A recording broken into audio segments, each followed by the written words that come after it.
할렐루야, 주님의 이름으로 여러분을 사랑합니다. 오늘은 마태복음 14장을 읽고 함께 묵상하는 시간을 갖도록 하겠습니다. 1절부터 읽겠습니다. 그때 분봉왕 헤롯이 예수의 소문을 듣고 그 신하들에게 이르되, 이는 세례 요한이라. 저가 죽은 자 가운데서 살아났으니 그러므로 이런 권능이 그 속에서 운동하는도다 하더라.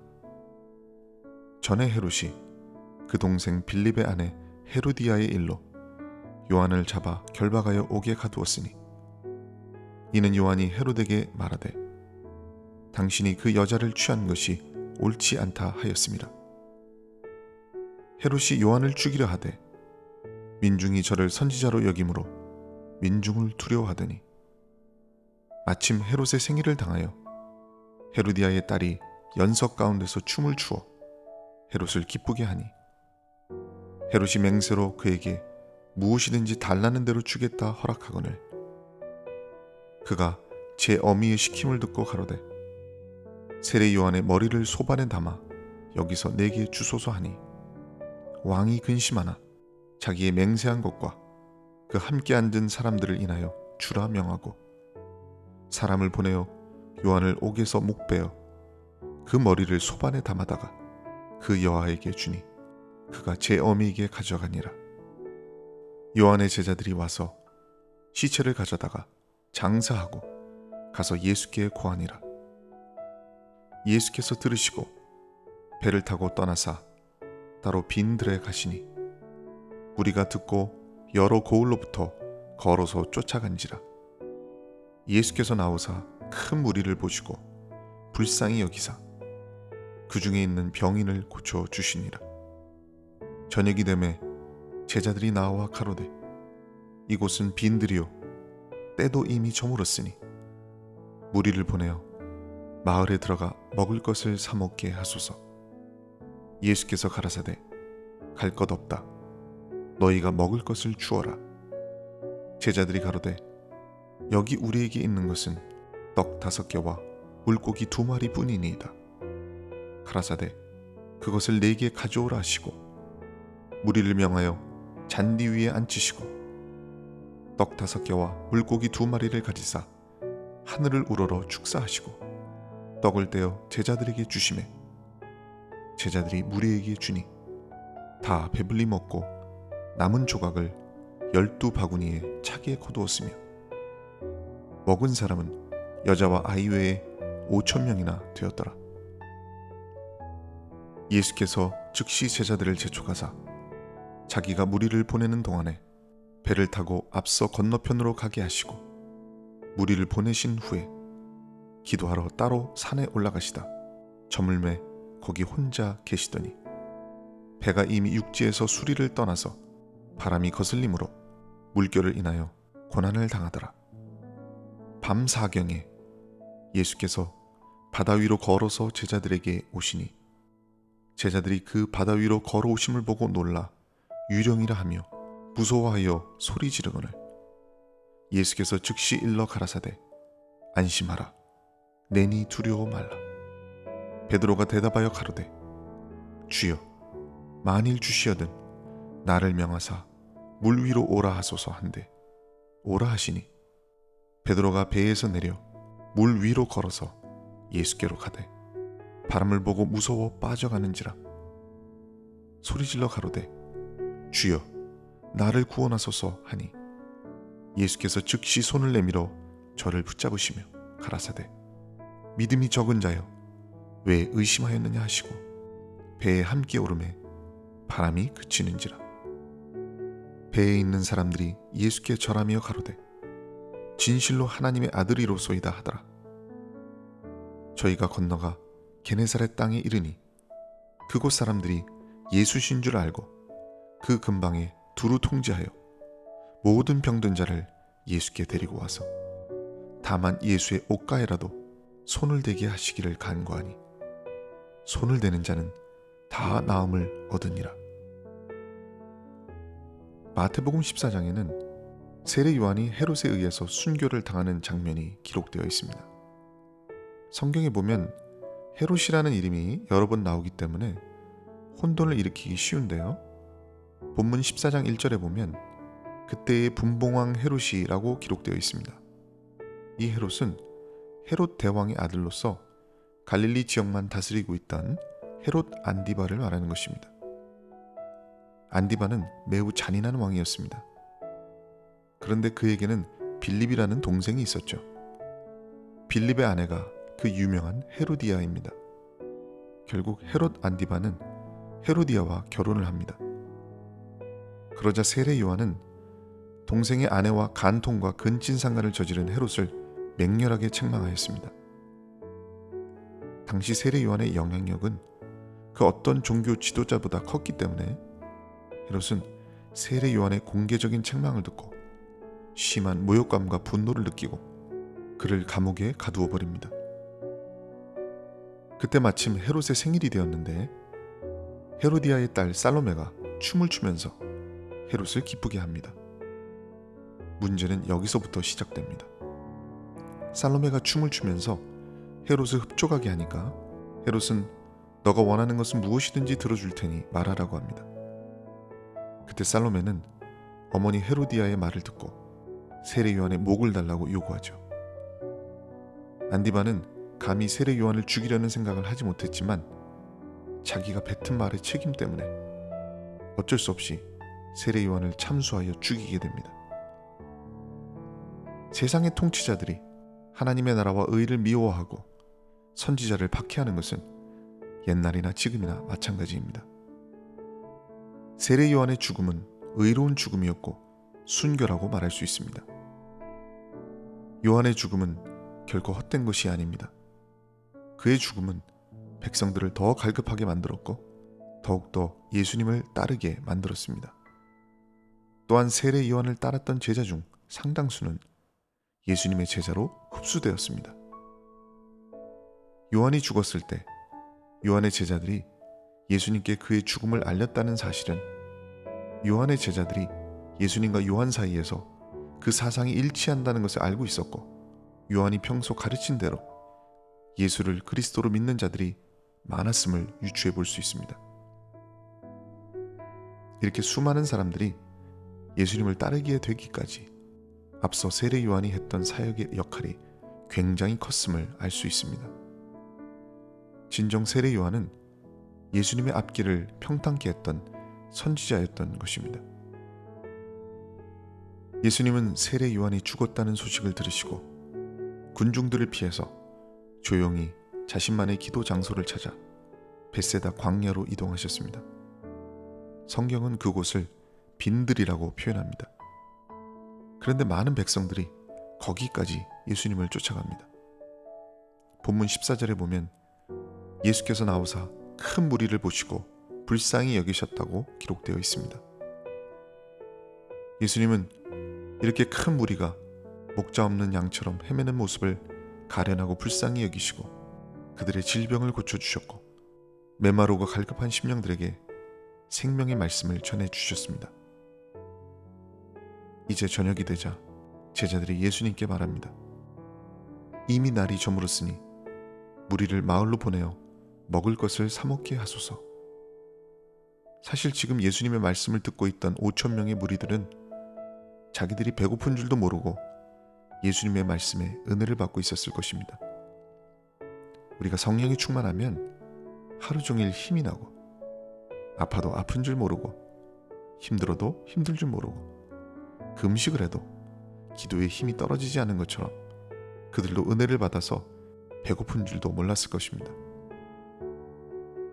어쩌면 사람들에게 빨리 먹을 것을 줘야 한다는 제자들의 걱정은 영의 양식보다 육의 양식을 더 중요하게 생각했기 때문일지도 모릅니다. 따라서 우리는 육신의 허기를 달래려는 욕망보다 영혼의 갈급함과 주림을 채우려는 심령의 가난함을 갖게 될 때 진정한 그리스도인이 된다고 할 수 있습니다. 이제 예수님은 제자들의 믿음을 시험하십니다. 본문 16절에 보면 예수께서 가라사대 갈 것 없다. 너희가 먹을 것을 주어라 라고 말씀하십니다. 즉 5천 명의 사람들을 마을로 보내어 먹게 하라는 그들의 말을 일축하시면서 갈 것 없다는 것입니다. 지금 너희가 이 자리에서 먹을 것을 주라는 것이죠. 아니, 세상에 광야 한복판에서 어떻게 먹을 것을 구할 수 있단 말입니까? 예수님은 여기서 자신의 초월적 존재를 드러내시는 것입니다. 예수님은 이미 백성들의 심령을 하늘의 양식으로 채우셨을 뿐만 아니라 지금 그 자리에서 그들의 줄임배를 채우실 수 있는 분임을 드러내시는 것입니다. 과연 그들을 무엇으로 먹일 수 있을까요? 예수님은 지금 먹을 것이 없다는 것을 잘 알고 계십니다. 그러나 기독교에서 말하는 기적은 진공 상태에서 벌어지는 것이 아닙니다. 반드시 믿음이 있을 때 거기서 기적이 나타나게 되어 있습니다. 그때 누군가 한 어린 아이가 갖고 있던 떡 5개와 물고기 2마리를 가져왔습니다. 이것은 그 아이가 집에서 싸온 도시락이었는데 기특하게도 이 아이는 믿음으로 자기가 먹을 양식을 예수님 앞에 기꺼이 내어놓았던 것입니다. 이 아이의 작지만 위대한 희생과 섬김이 놀라운 기적의 매개가 되었습니다. 사실 5,000명을 먹이기에는 너무나 초라한 것이었지만 예수님은 떡과 물고기를 손에 드시고 하늘을 향해 기도하셨습니다. 왜 기도하셨을까요?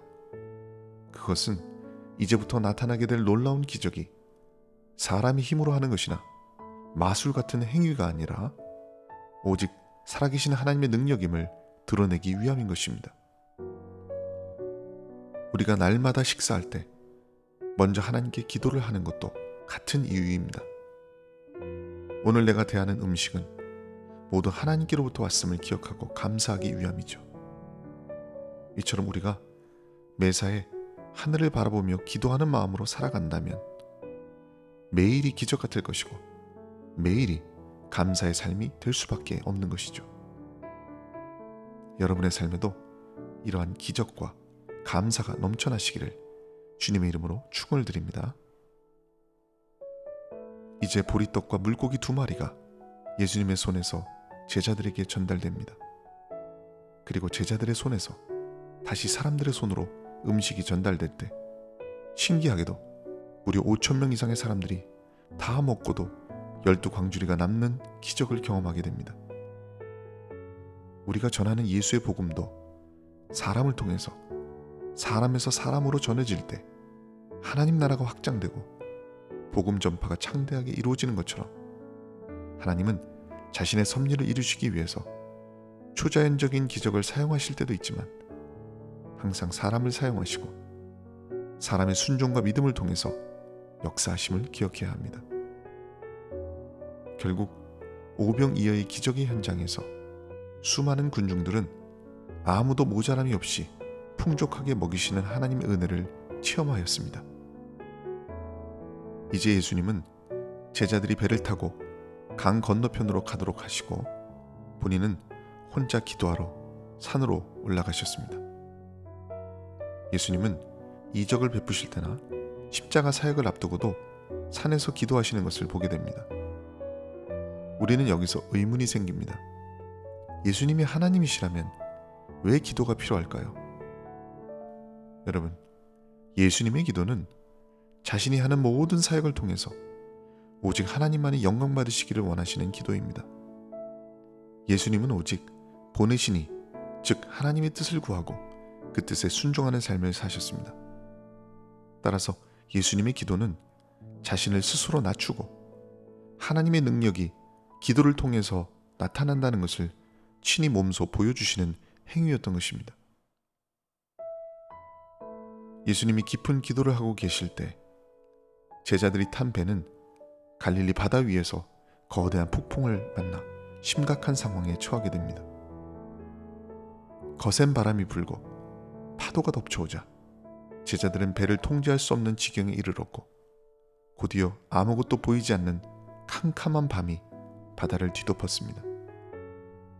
우리의 인생도 이와 같다고 할 수 있습니다.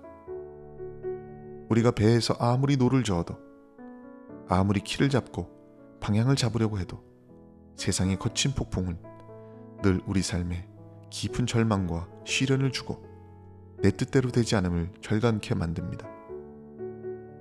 그런데 예수님은 누구도 도움을 줄 수 없는 어두운 밤중에 바다 위를 걸어서 제자들을 찾아오셨습니다.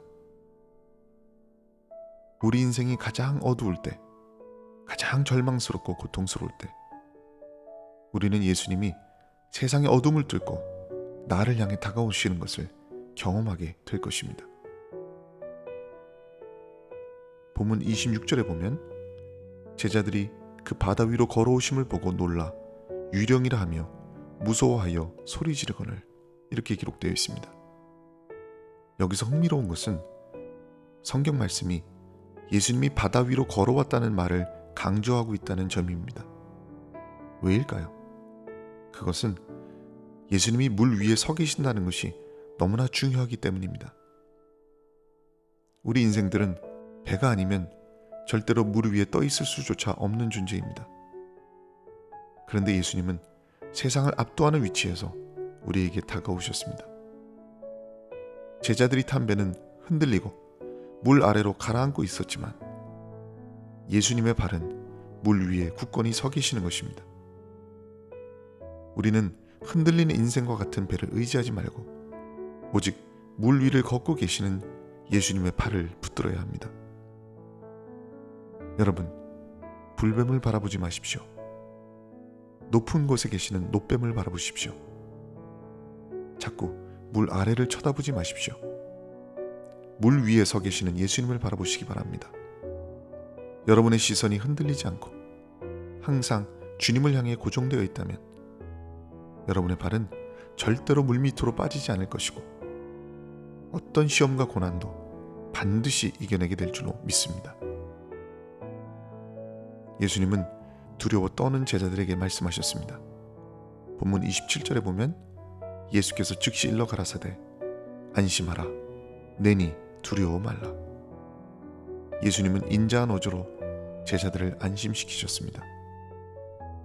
우리가 여기서 알 수 있는 것은 우리 인생들은 오직 예수님만을 바라볼 때 비로소 안심할 수 있는 존재라는 사실입니다.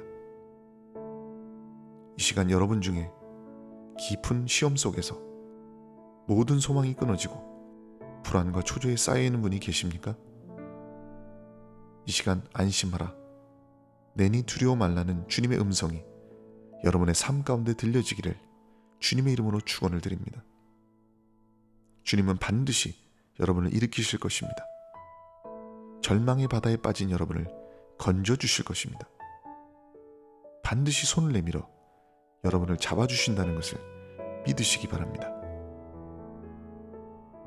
오늘은 마태복음 14장을 읽고 함께 묵상하는 시간을 가졌습니다. 다가오는 추수감사절을 잘 보내시고 여러분 모두에게 하나님의 은혜와 축복이 함께 하시기를 주님의 이름으로 축원을 드립니다.